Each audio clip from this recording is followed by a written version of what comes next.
प्यारे भक्तों, आज कार्तिक मास की कृष्णा पक्ष की शुक्रवार के दिन आप सभी श्रवण करेंगे तीन देवी माता की कथा श्रद्धा पूर्वक सुनने और दूसरों को सुनाने से माता रानी भक्तों की हर मनोकामना पूरी करती है। कथा इस प्रकार है। एक बुढ़िया माई थी, उसके 7 लड़के थे। 6 कमाने वाले थे और एक निकम्मा था, कमाता कुछ नहीं था। बुढ़िया माई अपनी 6 बेटों के लिए भोजन बनाती थी और उनको भोजन कराती और उनसे जो कुछ जूठन बचती वह 7वें बेटे को देती थी। एक दिन 7वां बेटा अपनी पत्नी से बोला, देखो मेरी माँ को मुझ पर कितना प्रेम है। वह बोली, क्यों नहीं, सबका जो जूठा तुमको खिलाती है।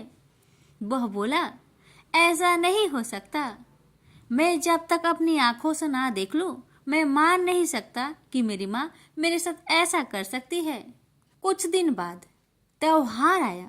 घर में 7 प्रकार के भोजन और चूरमे के लड्डू बने।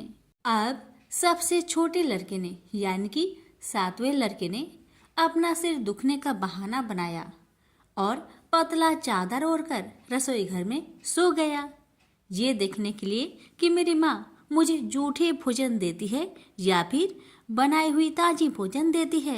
लड़का झूठ मूठ का सोने के नाटक करके रसोई घर में सोया हुआ है। वह पतले चादर के अंदर से सब कुछ देख रहा था। तभी 6 भाई भोजन करने आए। उसने देखा माँ ने उनके लिए सुंदर आसन बिछाया, नाना प्रकार की रसोई परोसी और आग्रह करके उन्हें जिमाया और वह देखता रहा। तब 6 भाइयों ने भोजन करके उठा। तब माँ ने क्या किया कि उनकी बची हुई भोजन, जूठी भोजन थालियों में से इकट्ठा करके सभी लड्डुओं के टुकड़ों को उठाकर एक लड्डू बनाया और सभी जूठन को साफ करके बुढ़िया ने अपने सबसे छोटे लड़के को पुकारा, बेटा 6 भाई भोजन करके चले गए, अब तू ही बाकी है, उठ और खाना खा ले। तब वह बेटा कहने लगा, माँ मुझे आज भूख नहीं लगा है, मुझे भोजन नहीं करना, मैं अब जहाँ नहीं रहूँगा, मैं परदेश चला जाऊँगा। अपने बेटे की बातें सुन माँ ने कहा, बेटा तू कल जाना चाहता है ना, कल क्यों जाएगा, तुम आज ही चला जा। तब बेटा बोला, हाँ माँ मैं आज ही चला जा रहा हूँ। यह कहकर वह घर से निकल गया। चलते समय पत्नी की याद आई। वह गौशाला में उपले थाप रही थी।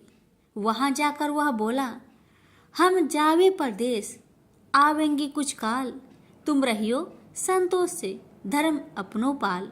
पत्नी बोली, जाओ पिया आनंद से, हमरो सोच हटाए, राम भरोसे हम रहे, ईश्वर तुम्हें सहाय। 2 निशानी आपन, देख धरो में धीर, सुधी मती हमारी, बिसारियो रखियो मन गंभीर। पति बोला, मेरे पास तो कुछ नहीं, यह अंगूठी है, सुले और अपनी कुछ निशानी मुझे भी दे। पत्नी बोली, मेरे पास क्या है, यह गोबर से भरा हाथ। यह कहकर पति की पीठ पर गोबर के हाथ की थाप मार दी। अब पति चल दिया। चलते चलते दूर देश पहुंचा। वहां एक साहूकार की दुकान थी। वहां जाकर कहने लगा, भाई मुझे नौकरी पर रख लो। साहूकार को जरूरत थी तो वह बोला, रह जाओ। लड़के ने पूछा, तनख्वाह क्या दोगे? तो साहूकार ने कहा, तुम्हारा काम देखकर तब हम दाम देंगे। साहूकार की नौकरी मिली।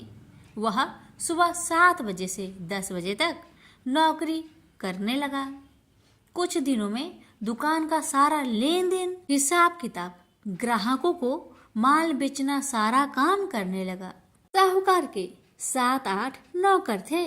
वे सब चक्कर खाने लगे। यह तो बहुत होशियार बन गया है। सेठ ने भी काम देखा और 3 महीने में ही उसे आधे मुनाफे का हिस्सेदार बना लिया। वह कुछ वर्ष में ही नामी सेठ बन गया और मालिक सारा कारोबार उस पर छोड़कर चला गया। इधर पति की अनुपस्थिति में उसकी पत्नी को सास ससुर दुख देने लगे।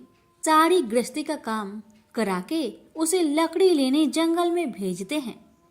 इस बीच घर के आटे से जो भूसी निकलती उसकी रोटी बनाकर रख दी जाती और उसके साथ ही फूटे नारियल की नारेली में पानी। एक दिन वह लकड़ी लेने जा रही थी।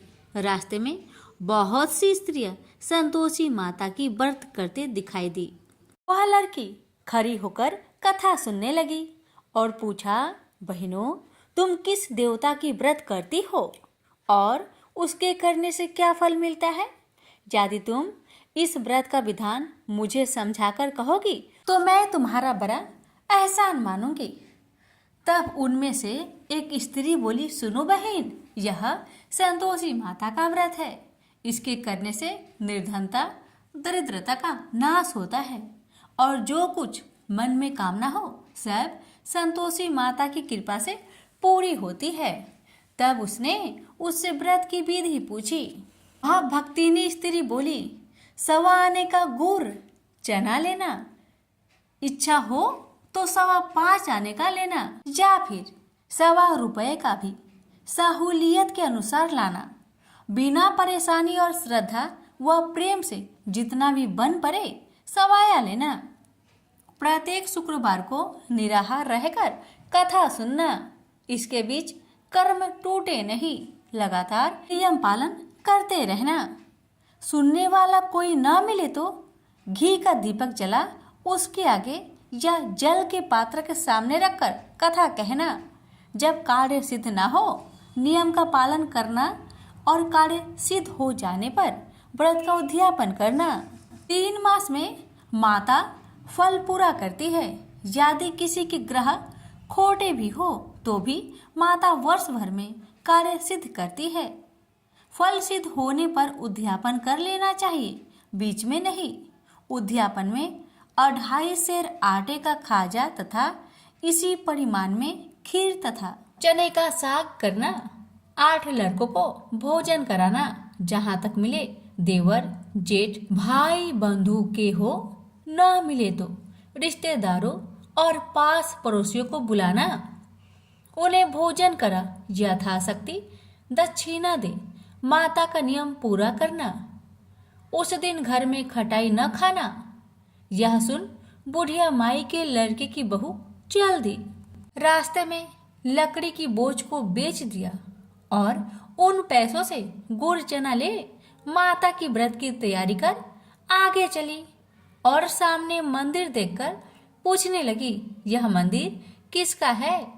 सब कहने लगे, संतोषी माता का मंदिर है।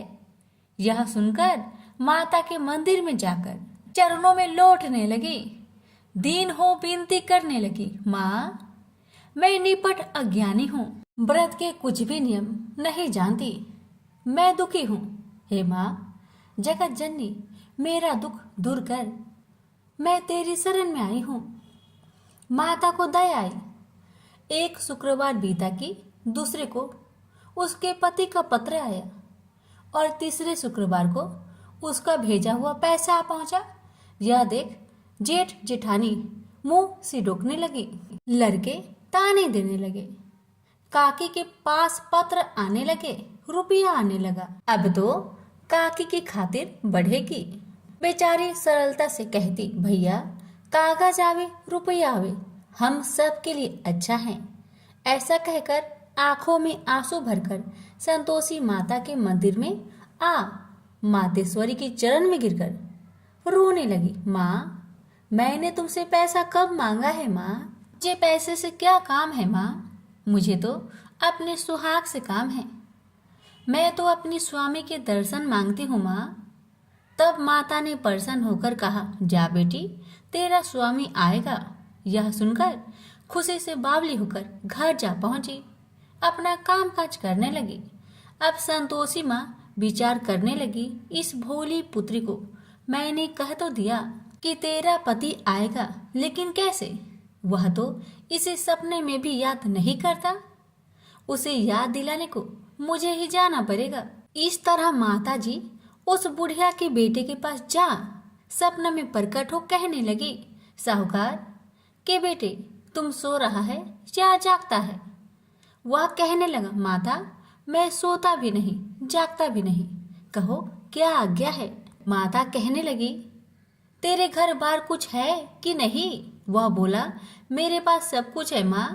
माँ बाप है, पत्नी है, क्या कमी है माँ? माँ बोली, भोले पुत्र, तेरी पत्नी घोर कष्ट उठा रही है, तेरे माँ बाप उसे परेशान कर रहे हैं, वह तेरे लिए तरस रही है, तू उसकी सुधि ले। वह बोला, हाँ माता जी, यह तो मालूम है, परंतु जाऊं तो कैसे? परदेश की बात है, लेन देन का कोई हिसाब नहीं है, कोई जाने का रास्ता भी नहीं आता, कैसे चला जाऊं? माँ कहने लगी, मेरी बात मान, सवेरे नहा धोकर संतोषी माता का नाम ले, घी का दीपक जला, दंडवत कर दुकान पर बैठ, देखते देखते तेरा सारा लेन देन चुक जाएगा, जमा का माल बिक जाएगा, साज होते होते धन का भारी ढेर लग जाएगा। माता की बात मानकर वह नहा धोकर संतोषी माता को दंडवत घी का दीपक जला। थोड़ी देर में देने वाले रुपए लाने लगे, लेने वाले हिसाब लेने लगे, कोठे में भरे सामान की खरीदारी नगद दाम में दे सौदा करने लगे। शाम तक धन का भारी ढेर लग गया। मन में माता का नाम ले चमत्कार देख प्रसन्न होकर घर ले जाने के वास्ते गहना कपड़ा सामान खरीदने लगा। यह काम से निपट तुरंत घर को रवाना हुआ। उधर उसकी पत्नी जंगल में लकड़ी लेने जाती है। लौटते वक्त माता जी के मंदिर में विश्राम करती है। वह तो उसके प्रतिदिन रुकने का जो स्थान ठहरा। धूल उड़ती देख वह माता से पूछती है, हे माता, यह धूल कैसे उड़ रही है? माता कहती है, हे पुत्री, तेरा पति आ रहा है, अब तू ऐसा कर, लकड़ियों के 3 बोझ बना ले, एक नदी के किनारे रख और दूसरा मेरे मंदिर पर, वह तीसरा अपने सिर पर। तेरे पति को लकड़ियों का गट्टर देख मोह पैदा होगा, वह यहाँ रुकेगा, नाश्ता पानी खाकर माँ से मिलने जाएगा, तब तू लकड़ियों का बोझ उठाकर जाना और चौक में गट्टर डालकर जोर से आवाज देकर कहना, लो सासू जी, लकड़ियों का गट्टर लो, भूसी की रोटी दो, नारियल की खोपरे में पानी दो, आज मेहमान कौन आया है? माता जी बहुत अच्छा कहकर वह प्रसन्न मन से लकड़ियों के 3 गट्टर बनाई, एक नदी के किनारे पर और एक माता जी के मंदिर पर रखा। इतने में मुसाफिर आ पहुंचा। सूखी लकड़ी देख उसकी इच्छा उत्पन्न हुई कि हम यहीं पर विश्राम करें और भोजन बनाकर खा पीकर गांव जाए। इसी तरह रुककर भोजन बना, विश्राम करके गांव को गया, सबसे प्रेम से मिला। उसी समय सिर पर लकड़ी का गट्टर लिए वह उतावली सी आती है, लकड़ियों का भारी बोझ आंगन में डालकर जोर से 3 आवाज देती है, लो सासू जी, लकड़ियों का गट्टर लो, भूसी की रोटी दो, आज मेहमान कौन आया है? यह सुनकर उसकी सास बाहर आकर अपने दिए हुए कष्टों को भुलाने हेतु कहती है, बहू ऐसा क्यों कहती है? तेरा मालिक ही तो आया है, आ बैठ, मीठा भात खा, भोजन कर, कपड़े पहन, गहने पहन। उसकी आवाज सुन उसका पति बाहर आता है, अंगूठी देख व्याकुल हो जाता है और माँ से पूछता है, माँ यह कौन है? माँ ने कहा, बेटा यह तेरी पत्नी है, जब से तू गया है तब से सारे गांव में भटकती फिरती है, घर का कामकाज कुछ नहीं करती, 4 पहर आकर खा जाती है। वह बोला, ठीक है माँ, मैंने इसे भी देखा और तुम्हें भी, अब दूसरे घर की ताली दो, मैं उसमें रहूंगा। माँ बोली, ठीक है, जैसी तेरी मर्जी। तब वह दूसरे मकान की 3री मंजिल का कमरा खोल सारा सामान जमाया। एक दिन में ही राजा के महल के जैसा ठाट बाट बन गया। अब क्या था, बहू सुख भोगने लगी। इतने में शुक्रवार आया। उसने पति से कहा, मुझे संतोषी माता का व्रत उद्यापन करना है। पति बोला, खुशी से कर लो। वह उद्यापन की तैयारी करने लगी। जेठानी के लड़कों को भोजन के लिए कहने गई। उन्होंने मंजूर किया, परंतु पीछे से जेठानी ने अपने बच्चों को सिखाया, देखो भोजन के समय खटाई मांगना, जिससे उसका उद्यापन पूरा ना हो। अब तो बच्चे जिमने आए, खीर खाना पेट भर के खाए, परंतु बाद में खाते ही कहने लगे, हमें खटाई दो, खीर खाना हमको नहीं भाता। देखकर आरुचि होती है। वह कहने लगी, भाई खटाई किसी को नहीं दी जाएगी, यह माँ संतोषी का प्रसाद है। लड़के उठ खड़े हुए, बोले, पैसे लाओ। भोली बहू कुछ जानती नहीं थी, वह उन बालकों को पैसे दे दिए। लड़के उसी समय हट करके इमली खटाई ले खाने लगे। यह देखकर बहू पर माताजी ने कोप किया। राजा के दूत उसके पति को पकड़कर ले गए। जेठ जेठानी मन माने वचन कहने लगे, लूट लूट कर धन इकट्ठा कर लाया है, अब सब मालूम पड़ जाएगा जब जेल की मार खाएगा। बहू से यह सहन नहीं हुआ। रोती हुई बहू माताजी के मंदिर गई। कहने लगी, हे माता, तुमने क्या किया? हंसाकर अब भक्तों को रुलाने लगी। माता बोली, बेटी तूने उद्यापन करके मेरा व्रत भंग किया है। वह कहने लगी, माता मैंने कुछ अपराध किया है क्या? मैंने तो भूल से लड़कों को पैसे दे दिए थे, मुझे क्षमा करो, मैं फिर तुम्हारा उद्यापन करूंगी। माँ बोली, अब भूल मत करना। माँ कहती है, अब भूल नहीं होगी, अब बतलाओ वो कैसे आएंगे? माँ बोली, जा पुत्री, तेरा पति तुझे रास्ते में आता मिलेगा। वह निकली, राह में पति आता मिला। वही पूछी, कहाँ गए थे? वह कहने लगा, इतना धन जो जमाया है उसका टैक्स राजा ने मांगा था, वह भरने गया था। वह प्रसन्न हो बोली, भला हुआ, अब घर को चलो।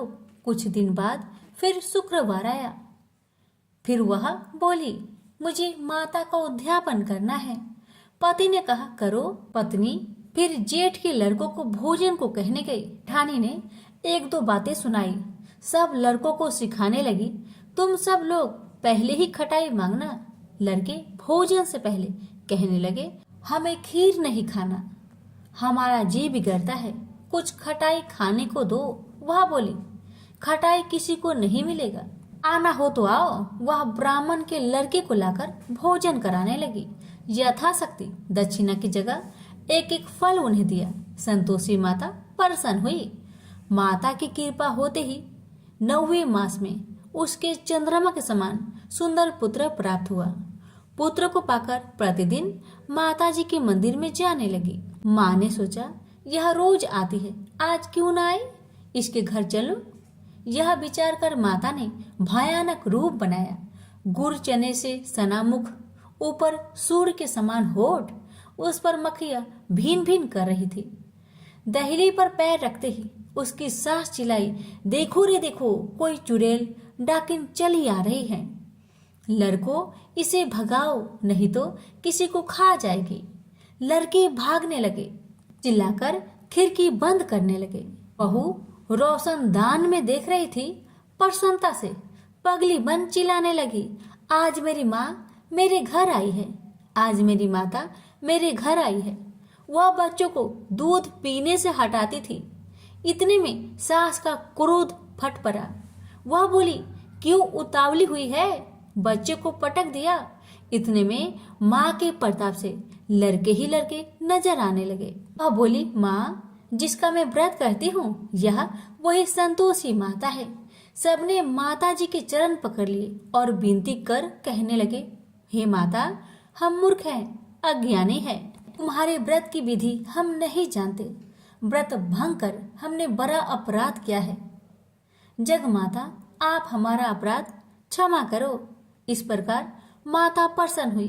बहू को प्रसन्न हो जैसा फल दिया, वैसा माता सबको दे। जो पढ़े उसका मनोरथ पूर्ण हो, जो सुने उसका भी मनोरथ पूर्ण हो। प्रेम से बोलिए संतोषी माता की जय।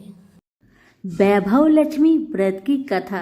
कहते हैं कि माँ वैभव लक्ष्मी की कथा को श्रद्धा पूर्वक सुनने से आपकी सारी परेशानियां समाप्त हो जाती है और मन वांछित फल की प्राप्ति होती है। इसलिए कथा को पूरा सुने। अच्छी लगे तो लाइक शेयर जरूर करें। कथा शुरू करने से पहले सभी प्रेम से बोलिए वैभव लक्ष्मी माता की जय हो। कथा। किसी गांव में अनेक लोग रहा करते थे और सभी अपने अपने कामों में मग्न रहते थे। किसी को किसी का चिंता फिक्र परवाह था ही नहीं, सब अपने से ही मतलब रखते थे। इसी कारण से भजन कीर्तन, भक्ति भाव, दया माया, परोपकार जैसे संस्कार कम हो गए। उस गांव में बुराइयां बढ़ गई थी। शराब, जुआ, रेस, व्यभिचार, चोरी डकैती वगैरह बहुत गुना शहर में होता रहता था। इसके बावजूद उस गांव में कुछ अच्छे लोग भी रहा करते थे। ऐसे ही लोगों में शीला और उनके पति की गृहस्थी मानी जाती थी। शीला बहुत धार्मिक प्रवृत्ति की थी और उसका स्वभाव संतोषी था। उनका पति भी विवेकी और सुशील था। शीला और उसका पति कभी किसी की बुराई नहीं किया करते थे और प्रभु भजन में अच्छी तरह समय व्यतीत करते थे। शहर के लोग उनकी गृहस्थी की सराहना करते थे। देखते ही देखते दिन बीतने लगा, समय बदल गया। शीला का पति बुरे लोगों से दोस्ती कर बैठा। अब होना क्या था वो तो हम सभी जानते हैं। अच्छे संगति का असर हमेशा अच्छा ही होता है, बुरा संगति का असर हमेशा बुरा ही होता है। इसलिए हमें हमेशा अच्छे संगति से संगत रखना चाहिए, बुरे से नहीं। अब जब शीला का पति बुरे लोगों से दोस्ती कर बैठा, अब वह जल्द से जल्द करोड़पति बनने का ख्वाब देखने लगा। इसलिए वह गलत रास्ते पर चल पड़ा। फलस्वरूप वह रोडपति बन गया। कहा जाता है ना, लालच बुरी बला है, इसलिए लालच नहीं करना चाहिए। अपना ईमानदारी और मेहनत से आगे बढ़ना चाहिए। अब जब शीला का पति रोडपति बन गया, जानी रास्ते पर भटकते भिखारी जैसी उसकी हालत हो गई थी। शराब, जुआ, रेस, चरस, गांजा वगैरह बुरी आदतों में शीला का पति भी फंस चुका था। दोस्तों के साथ उसे भी शराब की आदत बुरी तरह लग गई थी। इस प्रकार उसने अपना सब कुछ रेस जुए में गवा दिया। अब तो शीला अपने पति के बर्ताव से बहुत दुखी रहने लगी, किंतु उसे भगवान पर भरोसा था कि सब कुछ ठीक हो जाएगा।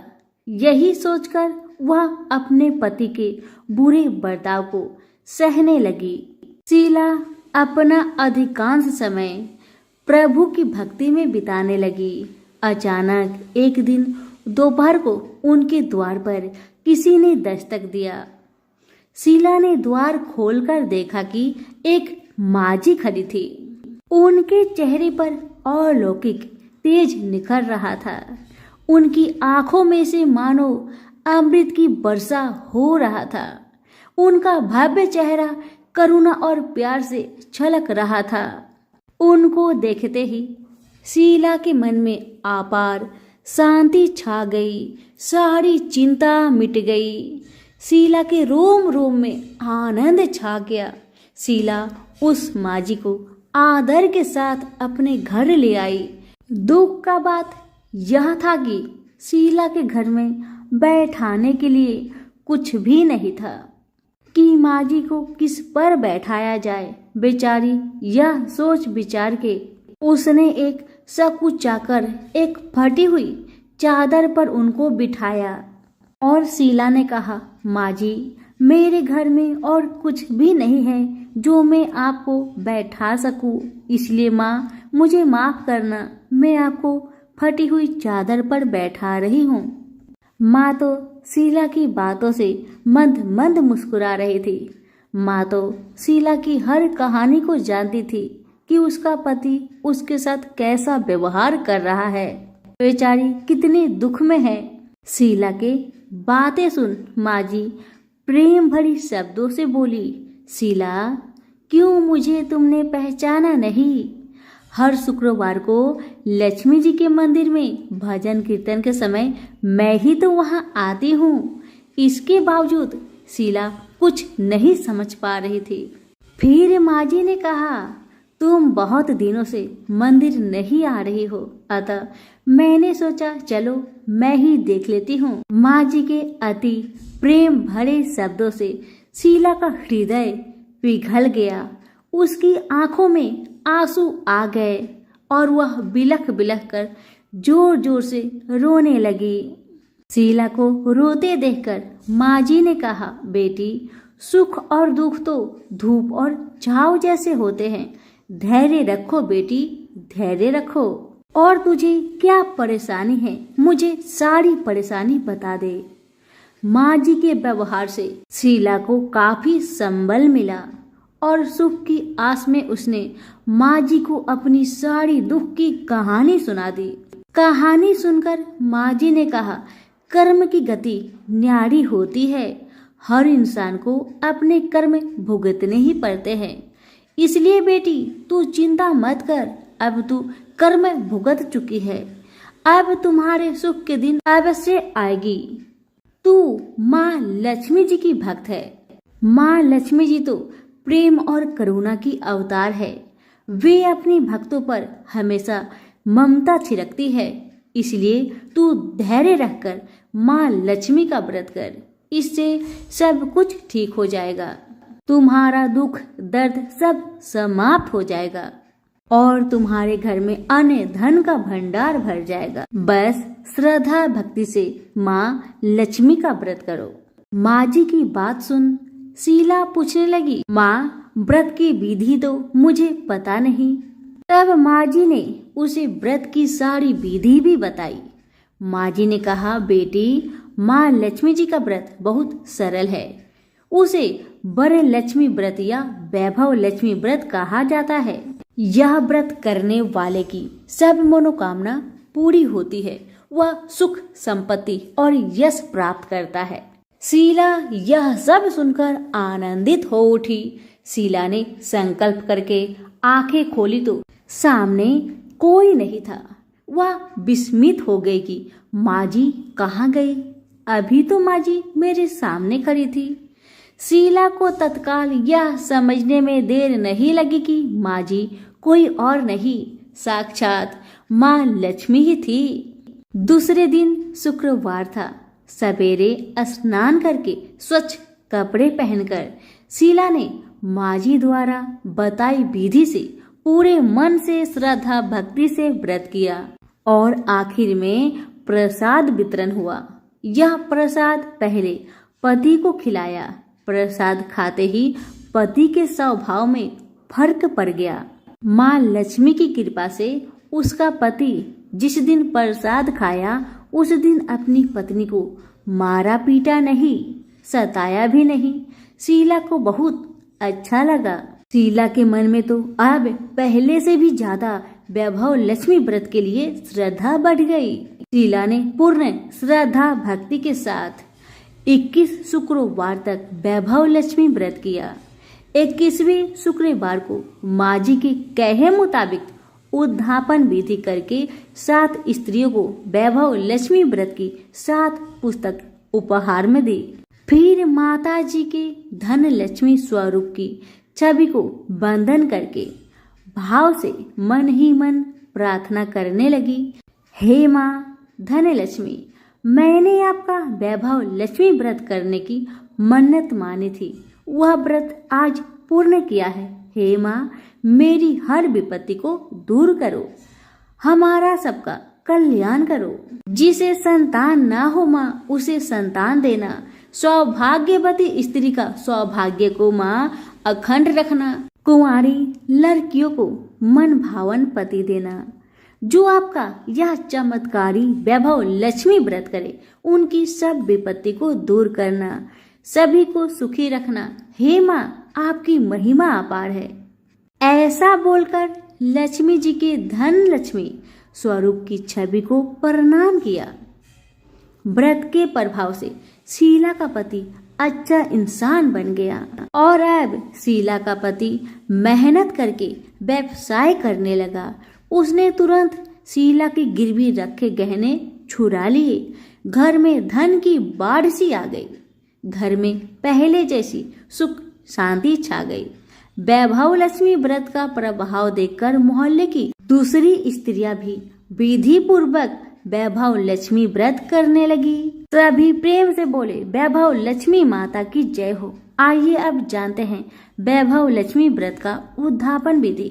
7, 11 या 21 जितने भी शुक्रवार की मन्नत मांगी हो उतने शुक्रवार तक यह व्रत पूरी श्रद्धा तथा भावना के साथ करना चाहिए। आखिरी शुक्रवार को इसका शास्त्रीय विधि के अनुसार उद्यापन करना चाहिए। आखिरी शुक्रवार को प्रसाद के लिए खीर बनानी चाहिए। जिस प्रकार हर शुक्रवार को हम पूजन करते हैं वैसे ही करना चाहिए। पूजन के बाद माँ के सामने एक श्रीफल फोड़े, फिर कम से कम 7 कुंवारी कन्या या सौभाग्यशाली स्त्रियों को कुमकुम का तिलक लगाकर माँ वैभव लक्ष्मी व्रत कथा की किताब की एक प्रति उपहार में देनी चाहिए और सबको खीर का प्रसाद देना चाहिए। इसके बाद माँ लक्ष्मी जी को श्रद्धा सहित प्रणाम करना चाहिए। फिर माता जी के धन लक्ष्मी स्वरूप की छवि को वंदन करके भाव से मन ही मन प्रार्थना करें, हे माँ धन लक्ष्मी, मैंने आपका वैभव लक्ष्मी व्रत करने की मन्नत मानी थी। यह व्रत आज पूर्ण किया है। हे माँ, हमारी मनोकामना पूर्ण करे, हमारी हर विपत्ति को दूर करे, हम सबका कल्याण करे। जिसे संतान ना हो उसे संतान देना, सौभाग्यवती स्त्री का सौभाग्य अखंड रखना, कुंवारी लड़की को मन भावन पति देना। जो आपका यह चमत्कारी वैभव लक्ष्मी व्रत करे उनकी सब विपत्ति दूर करना, सभी को सुखी करना। हे माँ, आपकी महिमा अपार है, आपकी जय हो। ऐसा बोलकर लक्ष्मी के धन लक्ष्मी स्वरूप की छवि को प्रणाम करें। सभी प्रेम से बोलिए वैभव लक्ष्मी माता की जय हो।